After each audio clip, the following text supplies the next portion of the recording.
नमस्कार, master stroke में आप सभी का बहुत बहुत स्वागत है। मेरा नाम रुबिका लियाकत है। आज हम जलते हुए देश की बात करेंगे। आज देश के अलग अलग राज्यों से जो तस्वीरें आई हैं वो बहुत दुख पहुंचा रही है। आज प्रदर्शन के नाम पर पूरे देश को बंधक बनाकर रखा गया।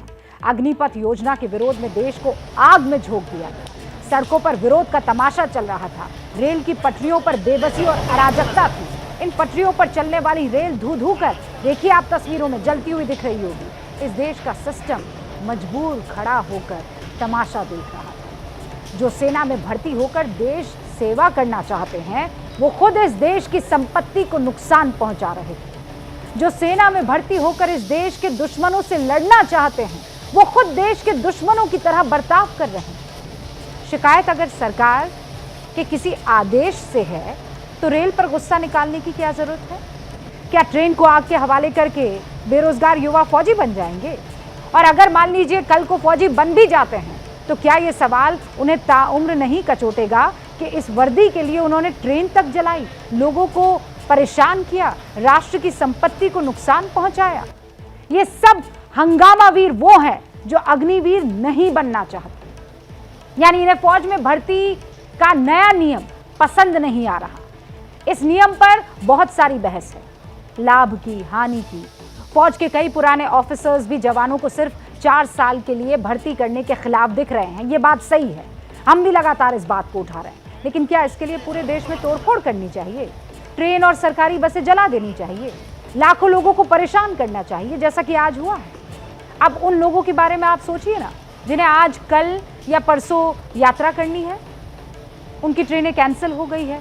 किसी के घर में शादी है, किसी के घर में कोई बीमार है, किसी के घर में कोई इमरजेंसी है। उनका क्या? सबसे पहले आज की हिंसा का अपडेट आप जान लीजिए। आज बिहार में कम से कम 10 स्टेशन पर ट्रेनों में आग लगाई गई। इसके अलावा कई और जिलों में प्रदर्शनकारियों ने तोड़फोड़ और आगजनी की।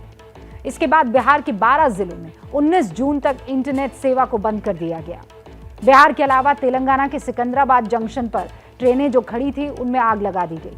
आज की हिंसा में बिहार के लखीसराय में एक व्यक्ति की मौत हो गई।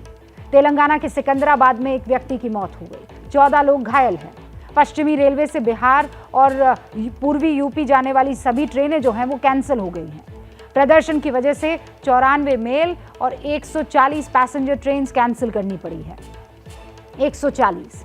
कुल मिलाकर आज के प्रदर्शन का असर लगभग 340 ट्रेनों पर पड़ा है। हरियाणा के महेंद्रगढ़ से भी अगले 24 घंटे के लिए इंटरनेट सेवा बंद करने की खबर आ गई है। आज सबसे ज्यादा हंगामा और आगजनी बिहार में हुई। बिहार में हिंसा की शुरुआत कल ही हो गई थी, लेकिन इसके बावजूद राज्य सरकार चौकन्नी नहीं थी। इस पर हैरानी है हम सबको। कम से कम 9 से 10 रेलवे स्टेशन पर बिहार में ट्रेनें जलाई गई है। मास्टर स्ट्रोक की कवर स्टोरी आज जो कुछ भी हुआ उसी को आपको दर्शाएगी।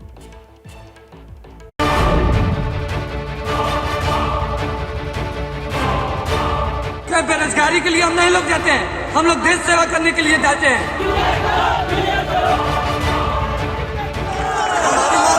ये एग्जाम को जल्दी से जल्दी लिया जाए। उनका बाप का नौकरी है क्या? उनका बाप का नौकरी है क्या? क्या ट्रेन फूंकने से नौकरी मिल जाएगी? क्या दंगा करने से फौजी बन जाओगे?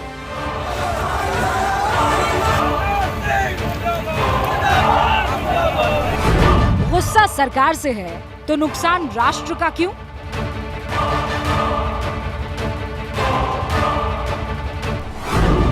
राष्ट्र की संपत्ति जलाने वाले भविष्य में सैनिक बनेंगे? फौज में भर्ती के नए नियम पर छात्रों का आक्रोश है, लेकिन क्या इसका रास्ता हिंसा ही है? प्रदर्शन के नाम पर बिहार को आज दंगाइयों ने बंधक बना लिया। हर तरफ ट्रेनें फूंकी गई।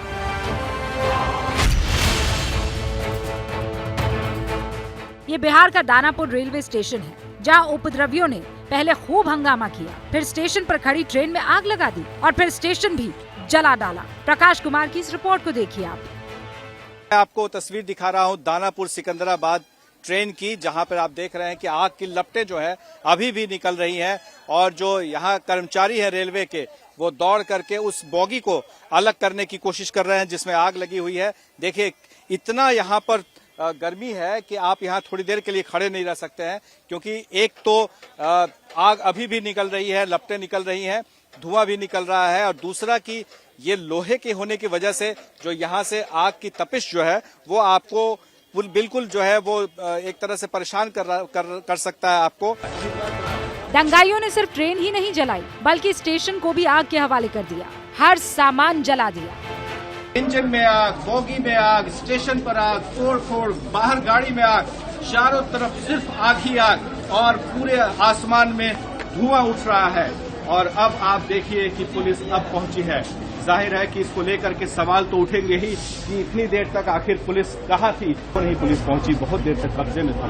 पुलिस पहले से पहुंची हुई थी, संख्या कम था पुलिस का, तो ज्यादा थे, 2000 के आसपास। ये नहीं उम्मीद था कि इतना उग्र भीड़ हो जाएगी। दंगाइयों को इस बात से कहाँ फर्क पड़ता है कि लोगों को कितनी परेशानी हो रही है।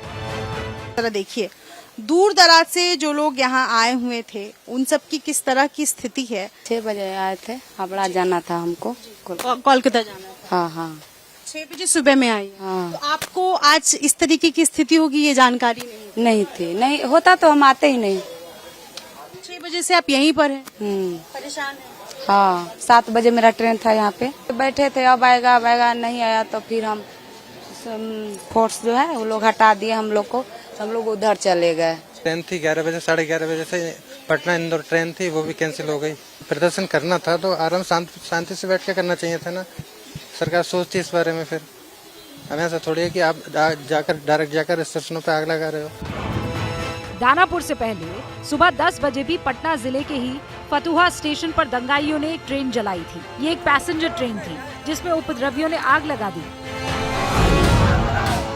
ऐसा लग रहा था कि ये उपद्रवी पहले से तय करके आए थे।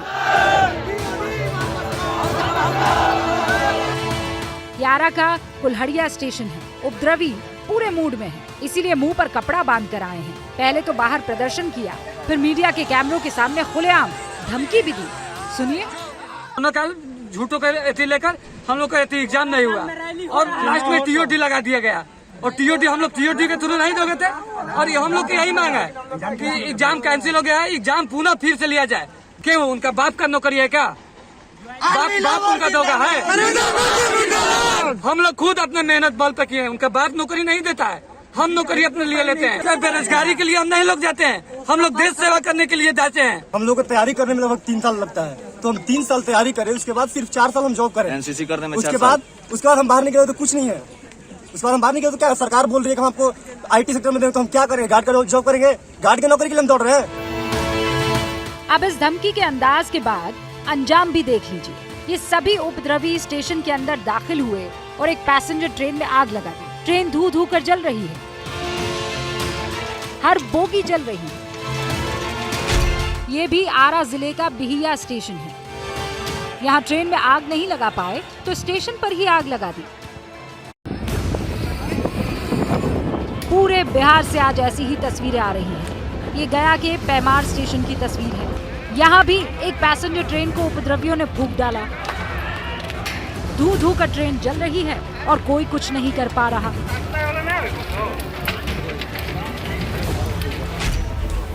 ये समस्तीपुर है। यहाँ सुबह सुबह अग्निपथ योजना का विरोध करने वाले पहुंच गए। इन्होंने स्टेशन पर 2 ट्रेनें जलाई। पहले मोहिउद्दीन नगर रेलवे स्टेशन पर गुवाहाटी जम्मू तवी एक्सप्रेस ट्रेन की 6 बोगियों को आग के हवाले किया। फिर बिहार संपर्क एक्सप्रेस ट्रेन में आग लगा दी। इसमें ट्रेन की 4 बोगियां जलकर खाक हो गई है। ट्रेनों में जमकर तोड़फोड़ की गई, लूटपाट की गई। स्टेशन से ये उपद्रवी बाहर आए तो कई वाहन पलट दिए, कारें पलट दी, खूब तोड़फोड़ और हंगामा किया। ये सुपौल है। यहाँ भी पहले प्रदर्शनकारियों ने रेलवे स्टेशन के बाहर हंगामा किया। फिर जब सहरसा से दरभंगा जाने वाली पैसेंजर ट्रेन पहुंची तो उसे रोककर उसमें आग लगा दी। ट्रेन का इंजन धू धू कर जल रहा है।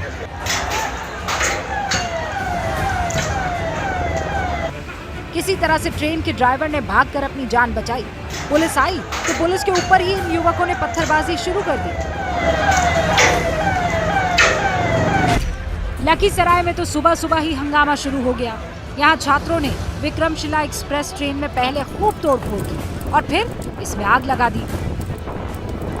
यात्री किसी तरीके से अपना सामान लेकर पैदल ही चल रहे हैं। स्टेशन पर ट्रेनें फूकी गई तो उस रूट पर जाने वाली बाकी ट्रेनें रोक दी गई।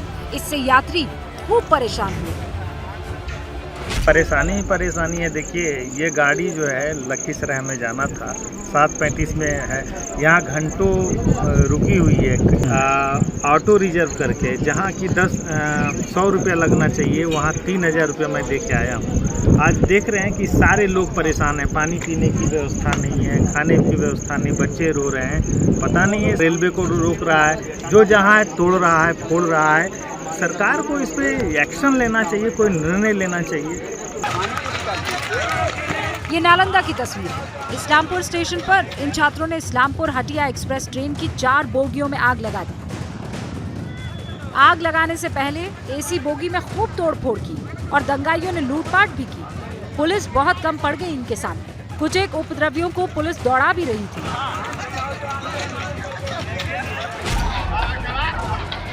दंगाई किस तरह से सड़कों पर हंगामा कर रहे थे, आप जरा वो तस्वीर भी देखिए। ये बिहार के जहानाबाद की तस्वीरें हैं। देखिए कैसे पुलिस की गाड़ियों को लाठी डंडों से तोड़ा जा रहा है।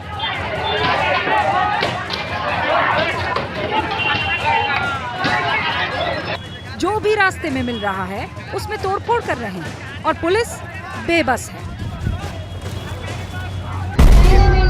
किस चीज का डर लग रहा है बेटा आपको? अरे बेटा कोई बात नहीं, बेटा बैठ जाओ। किस चीज से डर लग रहा है बेटा आपको? इन दंगाइयों के कहर की सबसे बेबस तस्वीर दरभंगा से आई। ये एक स्कूल बस है जिसमें बच्चे फंसे हुए हैं और रो रहे हैं क्योंकि बाहर आंदोलनकारी हंगामा कर रहे हैं। छोटे छोटे बच्चे दहशत में रो रहे हैं। अरे बेटा कोई बात नहीं, बेटा बैठ जाओ। किस चीज से डर लग रहा है बेटा आपको? कोई बात नहीं, बैठ जाओ। आंदोलनकारियों का गुस्सा बीजेपी के नेताओं पर भी बरपा है। ये बेतिया है जहां सड़कों पर इन उपद्रवियों का तांडव चल रहा है।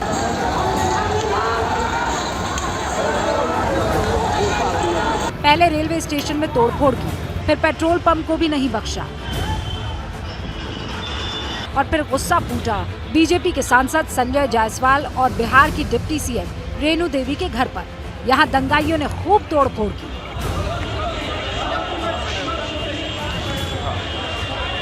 सासाराम में भी उपद्रवियों ने बीजेपी के जिला कार्यालय पर जमकर तोड़फोड़ की। भारी पुलिस बल मौजूद था, लेकिन बावजूद इसके तोड़फोड़ हुई और बहुत हुई।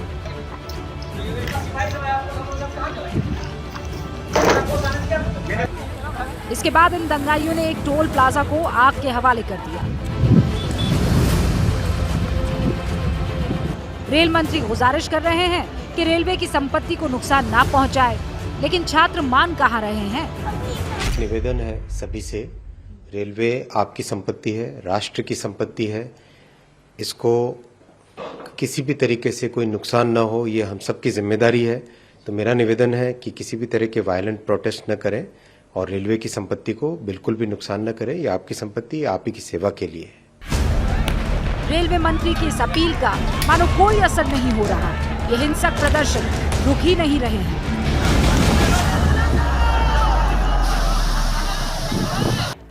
बिहार में हुई इस हिंसा के बाद सबसे पहले तो ये सवाल उठता है कि इतनी हिंसा होने कैसे दी गई।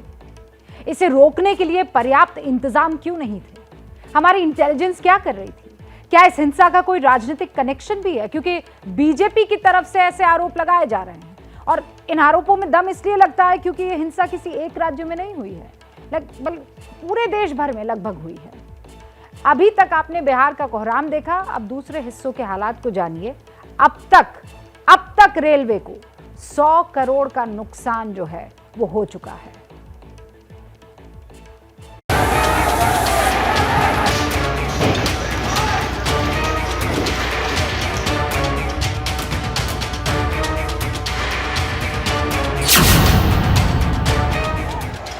फौज में भर्ती के लिए अग्निपथ योजना का विरोध करने की आग दक्षिण भारत में भी फैल गई। ये तेलंगाना का सिकंदराबाद रेलवे स्टेशन है जो हैदराबाद से बिल्कुल सटा हुआ है। यहाँ सुबह सुबह सैकड़ों की संख्या में प्रदर्शनकारी पहुंच गए।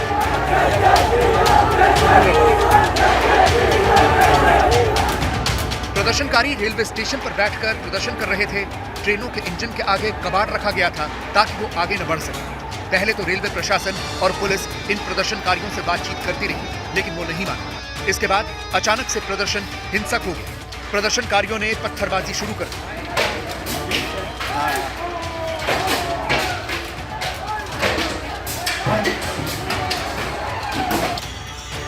सिकंदराबाद जंक्शन पर मौजूद ट्रेनों में तोड़फोड़ की गई और उसके बाद ट्रेनों को आग के हवाले कर दिया गया। थोड़ी ही देर में ट्रेनों की बोगियां धू-धू कर जलने लगी। लेकिन इन दंगाइयों की हिम्मत देखिए, उसके बाद भी ये स्टेशन पर डटे हुए थे।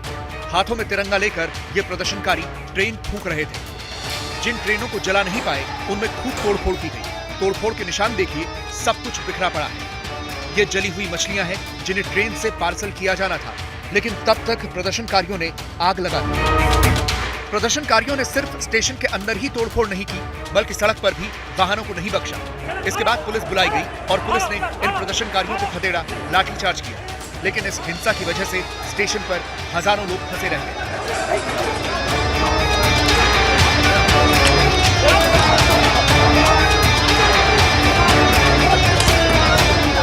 को ये अनसेफ लग रहा है ना यहाँ पे, तो अभी बाहर ही जाएंगे, बाहर ही सेफ लगेगा। ये ऐसा माहौल करना नहीं चाहिए क्योंकि पब्लिक ट्रांसपोर्ट पूरा बंद हो चुका है। अब हमें हैदराबाद से नांदेड़ जाने के लिए कुछ और अल्टरनेट सोल्यूशन ढूंढना पड़ेगा। बिहार से मैं एग्ज़ाम देने के लिए आया हुआ था यहाँ पे, सुबह से ट्रेन की वेट कर रहा हूँ। इसके बाद से ये स्थिति है, प्रॉब्लम है। फिर दूसरा अल्टरनेट भी नहीं है कोई यहाँ से जाने का, इससे प्रॉब्लम हो रही बहुत ज़्यादा। फिर सुबह से यहीं पर हूँ। ट्रेन में आगजनी यूपी के बलिया में भी हुई। सुबह सुबह प्रदर्शनकारी सड़कों और रेलवे स्टेशन पर पहुंच गए थे। पहले तो इन युवाओं ने खूब पत्थरबाजी और तोड़फोड़ की, जिसके बाद पुलिस ने लाठीचार्ज कर दिया।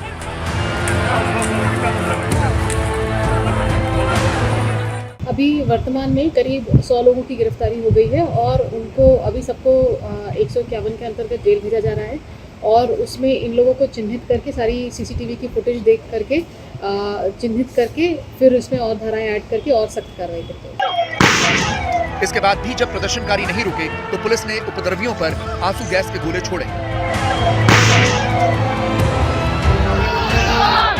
पूर्वी उत्तर प्रदेश के साथ ही पश्चिमी यूपी में भी प्रदर्शन हुआ। ये अलीगढ़ में यमुना एक्सप्रेस वे की तस्वीरें हैं, जहां सुबह सुबह ही प्रदर्शनकारियों का कब्जा हो गया था, जिसकी वजह से एक्सप्रेस वे पर सैकड़ों की संख्या में वाहन फंस गए। पुलिस ने प्रदर्शनकारियों को समझाने की कोशिश भी की, लेकिन बात नहीं बनी। इसके बाद प्रदर्शन हिंसक हो गया और इन प्रदर्शनकारियों ने यूपी रोडवेज की बसों में तोड़फोड़ और आगजनी शुरू कर दी। धीरे धीरे ये हिंसा दूसरे इलाकों में फैलने लगी। ये अलीगढ़ के टप्पल की तस्वीरें हैं, जहां जट्टारी चौकी को इन उपद्रवियों ने आग के हवाले कर दिया। मथुरा में भी प्रदर्शन हिंसक हो गया। सुबह सुबह उपद्रवियों ने एक ट्रेन रोक ली थी, जिसके बाद प्रशासन उन्हें समझाने के लिए लगातार कोशिश करता रहा। थोड़ी ही देर में हिंसा शुरू हो गई, पथराव हो गया।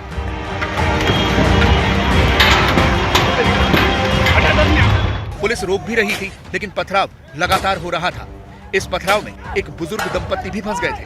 देखिए कैसे वो पत्थरों से बचकर भाग रहे हैं। वाराणसी में भी ये प्रदर्शन हिंसक हो गया। ये एक सीसीटीवी वीडियो है, जिसमें प्रदर्शनकारी रोडवेज डिपो में घुसकर एक बस में तोड़फोड़ कर रहे हैं।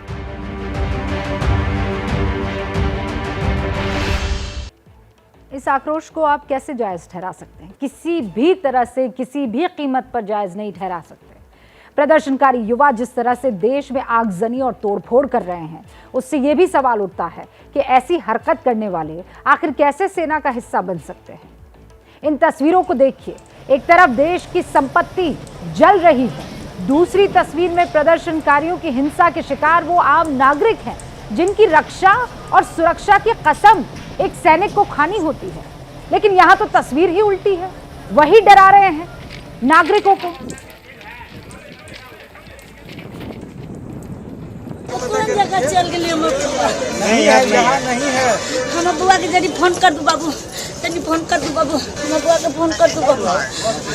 हम मर जाम, हम भीख मांगे का है बाबू। हमार बेटा बेटी सब हम भीख मांग के किया के पोताई बाबू करावे थी।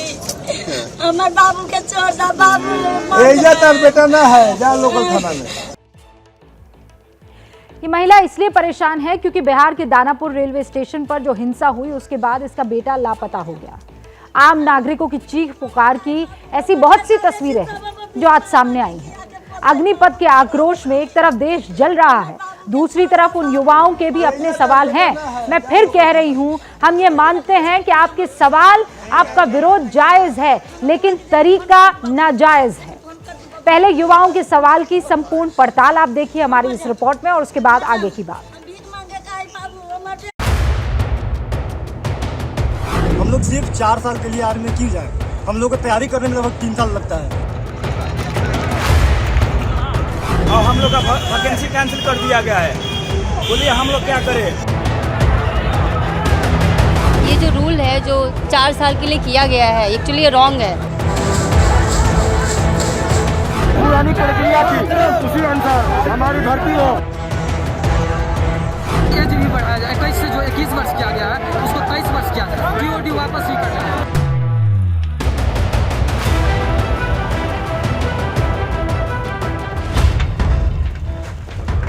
अग्निपथ पर आग है, सवालों का अंबार है और कंफ्यूजन की भरमार है। हालांकि इन सवालों के जवाब लगातार सरकार की ओर से दिए जा रहे हैं। पहले उन सवालों को देखते हैं जो स्कीम पर उठाए जा रहे हैं और फिर उनके जवाब तलाशेंगे। पुरानी भर्ती का नियम था, हम लोग को वही भर्ती चाहिए। हम लोग का सीई जो एग्जाम है 2 साल से हम लोग लड़का लोग को तबाह करके रखे हैं। कभी कोरोना है, कभी है। हम लोग 7 साल से मेहनत कर रहे हैं। 2 साल से भर्ती नहीं हो रही है। उसके बावजूद जो हम लोग का एग्जाम बचा वो एग्जाम भी कैंसिल हो रहा है। हम लोग क्या करें इसको बताइए? 4 साल के लिए हम लोग सेना और बाकी फोर्सेज में रोजगार मिलता है, लेकिन शर्तों पर मिलता है। उसके लिए बहुत चीज़ें करनी पड़ती हैं। इसके अंदर भी वो सब चीज़ें करनी पड़ेंगी, तब जाके आपका सिलेक्शन होगा। और उसके बाद अगर आप अच्छा करेंगे तो आप में से 25% जो है वहाँ पर रिटेन किए जाएंगे। और साथ साथ बहुत से स्टेट्स हमारे ऐसे हैं जिन्होंने कहा है कि जो लोग आएंगे 4 साल के बाद उनको हम प्राथमिकता पर, वरीयता पर उनको अपने फोर्सेस के अंदर लेंगे। सवाल ये भी उठाया जा रहा है कि सिर्फ 6 महीने की ट्रेनिंग से युवा कैसे बॉर्डर पर दुश्मन से मुकाबला करेगा। हम लोग का एक ही वजह है, हम लोग 2 साल पहले सेना भर्ती का दौर मेडिकल सारा चीज क्लियर कर चुके हैं। एनसीसी सर्टिफिकेट होल्डर है, मेरा पास ज्वाइनिंग बाकी है और एग्जाम को पूरा कैंसिल कर दिया गया है। पहली बात तो ये जल्द से जल्द मेरा परीक्षा लिया जाए। दूसरी चीज टीओडी लागू कर दिया हुआ है, टीओडी को हटा दिया जाए और कम से कम उनमें 2 साल 3 साल का दिया जाए। बस बाकी खत्म। हम लोग 4 साल के लिए हम लोग सेना में जाए, एनसीसी 3 साल करके 4 साल का नौकरी करने के लिए जाए। हमारे पास इमरजेंसी कमीशन चला था सन 61 के अंदर, 3 महीने की ट्रेनिंग थी। क्या हमारे इमरजेंसी कमीशन के अफसरों ने खराब काम किया क्या? सवाल ये भी उठ रहा है कि जब सिर्फ 4 साल की नौकरी के बाद एक सैनिक रिटायर हो जाएगा तो वो जिंदगी में क्या करेगा? एक बात बताइए, 4 साल के बाद हम युवा सर जाएंगे कहाँ? गैंगस्टर बनेंगे। उसके बाद यहाँ तो सर जो आर्मी से रिटायर होकर के आते हैं उसको तो नौकरी दे ही नहीं पाते हैं, तो हम लोग को कैसे दे पाएंगे? हम लोग जाएंगे तो चपरासी का नौकरी करने के लिए। हम लोग इस सो अगर आगे पढ़ाई करना चाहते हैं तो पढ़ाई कर सकता है। खुद एक एंटरप्रेन्योर बनना है तो 12 लाख कम नहीं है एक धंधा चालू करने के लिए। अगर वो आगे कोई गवर्नमेंट जॉब में जा सकता है या प्राइवेट इंडस्ट्री में जाना चाहता है तो उधर भी जा सकता है। सो कहने का मतलब है उसके लिए मल्टीपल अपॉर्चुनिटी 4 साल के बाद होगा। एक सवाल ये भी उठ रहा है कि 24 साल का युवा सेना से रिटायर होकर आता है और उसके पास करने के लिए कुछ नहीं हुआ तो वो गलत रास्ते पर भी जा सकता है। सबसे बड़ी पॉइंट ये है, उसको शक और डर रहता है कि मेरा 4 साल के बाद क्या होगा, और इसलिए वो जज्बा नहीं होगा। उसको नाम नमक और जो निशान की बात करते हैं कि जो जवान है वो अपनी जान हथेली पे लेके लड़ता है देश के लिए, क्योंकि उसको पता है पूरा देश उसके लिए खड़ा है। अगर उसका कुछ हुआ तो उसकी फैमिली को पूरा देश ध्यान देगा। मगर ऐसा इन 4 साल के लिए जो अग्निवीर आएंगे ये क्वेश्चन मार्क है। तो इसलिए हरदम उनका ध्यान अगले 4 साल के बाद होने वाले में लगा रहेगा। You know, the Agnipath scheme is a far-reaching progressive step that would result in transformation of armed forces. It will also provide an opportunity to the youth of our country to serve in the military for varied durations. जितने सवाल उतने जवाब। शायद यही वजह है कि सेना प्रमुख को भरोसा है कि प्रदर्शनकारी युवा स्कीम को अच्छी तरह समझ नहीं सके हैं और जब वो समझ जाएंगे तो शायद वो भी मान जाएंगे। उनको ये स्कीम के बारे में पूरी तरह अभी तक जानकारी सही तरह से मिली नहीं है। एक बार ये समझ जाएंगे पूरे स्कीम के बारे में तो उन्हें विश्वास होगा कि यह स्कीम न सिर्फ युवाओं के लिए बल्कि राष्ट्र और भारतीय थल सेना तीनों के लिए फायदेमंद और जरूरी है। थल सेना प्रमुख मानते हैं कि अग्निपथ योजना पर युवाओं का गुस्सा इसलिए फूटा है क्योंकि उन्होंने अभी स्कीम सही ढंग से नहीं समझी है और इसीलिए हमने अग्निपथ योजना की तुलना दुनिया के ताकतवर और विकसित सेनाओं के भर्ती मॉडल से की है। अब वो दुनिया भर के मॉडल आपके सामने रखने जा रही हूं, सुनिएगा। दुनिया की सबसे विकसित और ताकतवर सेना अमेरिका वो मानी जाती है। यहाँ एक सैनिक की प्रारंभिक भर्ती 4 साल के लिए होती है, फिर अगले 4 साल के लिए वो रिजर्व में रखा जाता है कि आप कुछ भी काम कीजिए लेकिन जब भी आपकी जरूरत होगी हम आपको बुला देंगे। तो इस तरह प्रारंभिक भर्ती के बाद सेवा 4 से 8 साल की हो जाती है। अब अगर उसे फुल टाइम सर्विस देनी है तो ये उसकी इच्छा है और मेरिट के आधार पर भी उसका सिलेक्शन होता है। फुल सर्विस की जो अवधि है वो 20 साल की होती है अमेरिका में और पेंशन भी 20 साल की सेवा करने वाले को ही मिलती है।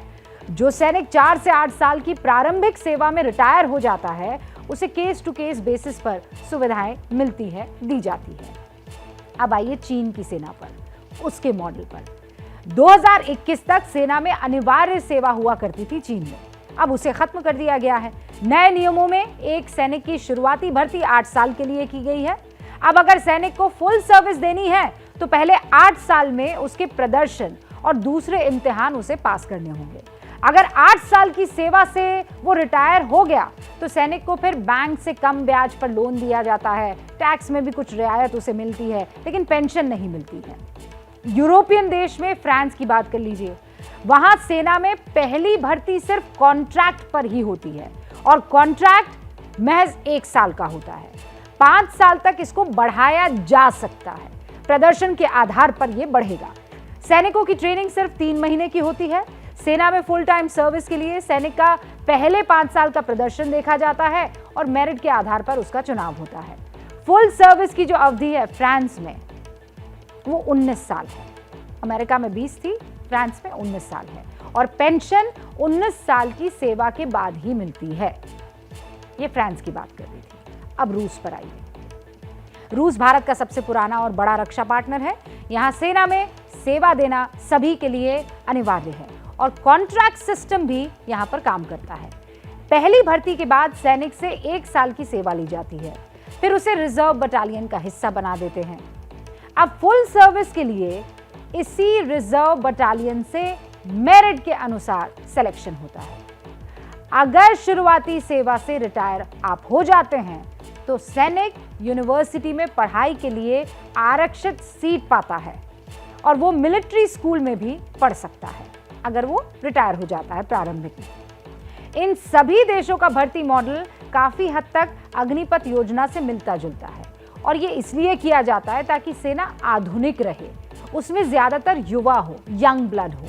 सेना को आधुनिक बनाने के लिए पैसे की जरूरत होती है, जिसके लिए पैसा चाहिए। लेकिन भारत के मौजूदा सिस्टम में जो हमारी सेना है उसके बजट का तकरीबन 3/4 हिस्सा सैलरी और पेंशन पर ही चला जाता है और आपके सामने पूरा टेबल है, साथ में आप देख लीजिए। आप सेना के बैलेंस शीट से ही समझ जाइए। थल सेना का मौजूदा बजट 3,06,000 करोड़ का है, थल सेना केवल, हाँ, जिसमें वो सैलरी पर 1,27,000 करोड़ रुपए खर्च कर रही है। कुल बजट का ये 42% है, 42% है।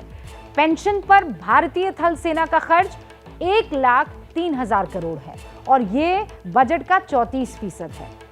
जरूरी खर्च 50,000 करोड़ सालाना है जो कुल बजट का 16% है। तो इस तरह 2,30,000 करोड़ सिर्फ सैलरी और पेंशन में खर्च हो रहे हैं जो कुल बजट का 76% है। अब आधुनिकीकरण यानी मॉडर्नाइजेशन के लिए सेना के पास कितना बचा? सालाना 25,000 करोड़, बस कुल बजट का महज 8% बचता है।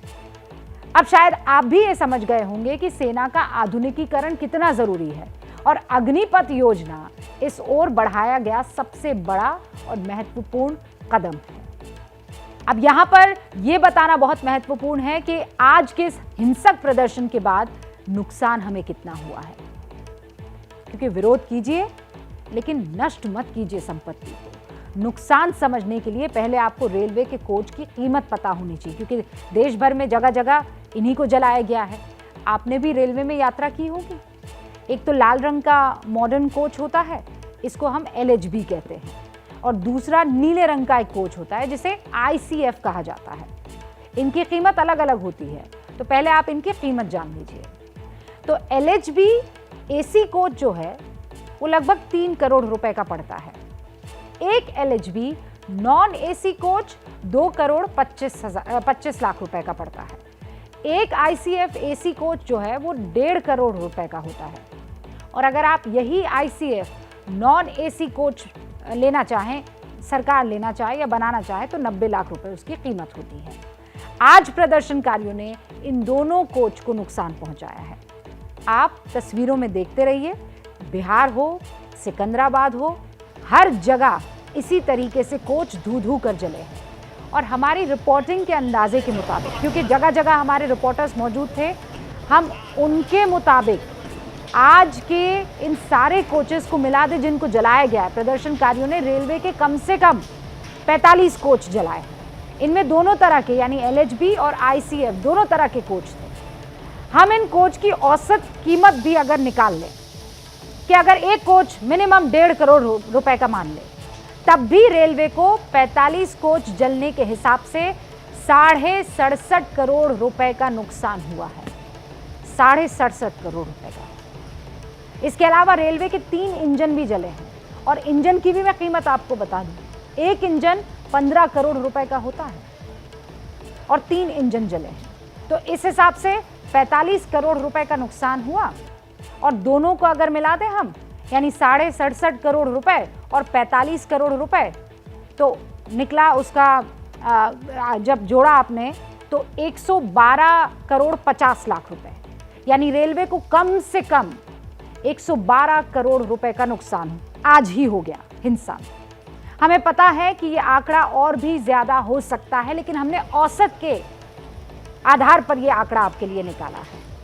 अब ऐसे में आप ही बताइए, ये तमाम युवा, आप कितने भी गुस्से में क्यों ना हो, आपको देश की सुरक्षा करनी है, देश की रक्षा करनी है, नागरिकों की रक्षा करनी है, उसकी संपत्ति को बचाना है। और अगर उसी नौकरी और वर्दी के लिए आप देश के नागरिकों को नुकसान पहुंचाएंगे, देश की संपत्ति को नुकसान पहुंचाएंगे, देश के तमाम उन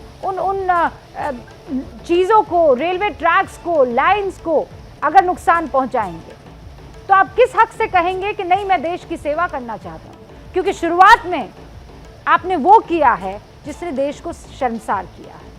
और इसीलिए अग्निपथ योजना का मकसद जो है उसे समझने की कोशिश करना जरूरी है। सेना को जल्द से जल्द आधुनिक और युवा बनाना, ये एक नीयत है, लेकिन ये स्कीम अब युवाओं के गुस्से में फंस गई है, और इस गुस्से की जड़ में है भारत में रोजगार की कमी। बहुत महत्वपूर्ण बात, सेना की भर्ती जो रैलियां होती है उसकी तैयारी 16-17 साल की उम्र से ही युवा करने लगते हैं। कोचिंग में एडमिशन लेकर हजारों रुपए खर्च करके सेना में भर्ती की तैयारी ये बच्चे करते हैं। इसकी वजह है स्थायी नौकरी की चाह और रोजगार की कमी, परमानेंट नौकरी और उस नौकरी की कमी। सेना में जाने के लिए युवाओं के भीतर कितना क्रेज है, आप कुछ आंकड़ों से समझिए। और यह आंकड़ा मेरे पास 2020 का है। भारत की आबादी के लिहाज से बिहार राज्य की कुल आबादी है 9%, और इस राज्य से सेना में भागीदारी है 6%। इस तरह भारत की आबादी के अनुपात में हरियाणा की कुल आबादी है 2%, जबकि सेना में उसकी भागीदारी 6% की है। हिमाचल प्रदेश की आबादी भारत की कुल आबादी का कुल 1% है, लेकिन सेना में उनकी भागीदारी 7% है। मध्य प्रदेश की आबादी भारत की आबादी का कुल 6% है और सेना में भागीदारी 4% है। इसी तरह उत्तर प्रदेश की आबादी 17% है, लेकिन सेना में यूपी की भागीदारी 10% है। आप समझ रहे हैं, और इसीलिए रोजगार की कमी और परमानेंट जॉब, ये सबसे महत्वपूर्ण चीजें हैं जो मैच नहीं कर रहे हैं।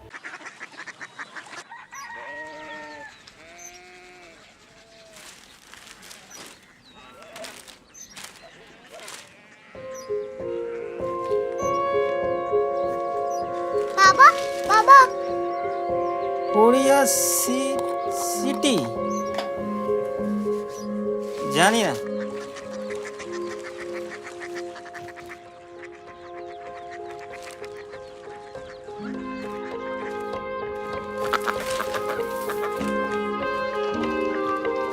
Korea city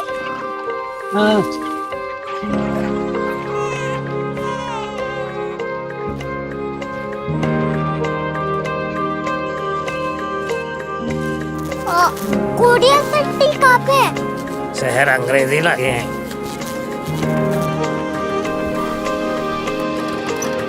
Korea city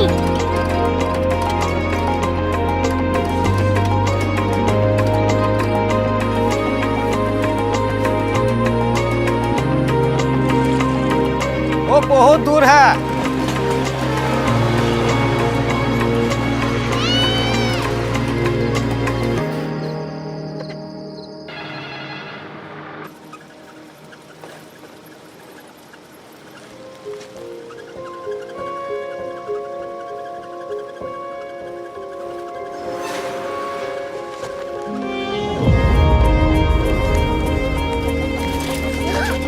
Korea city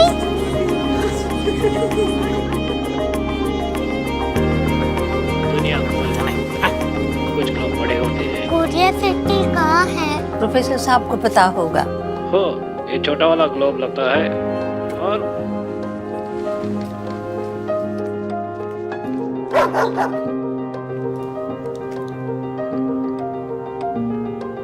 पता नहीं, मेरी बेटी से जाके मिल लो, शायद उसे मालूम हो।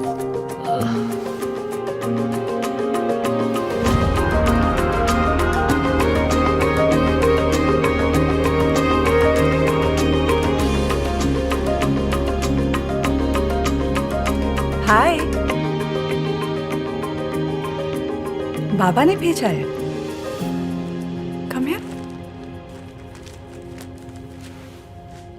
कोरिया सिटी कोरिया सिटी नहीं, क्यूरियोसिटी।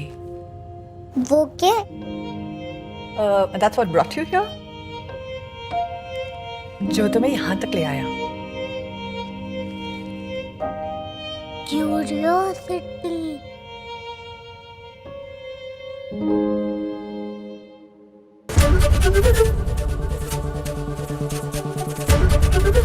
ABP न्यूज आपको रखे आगे।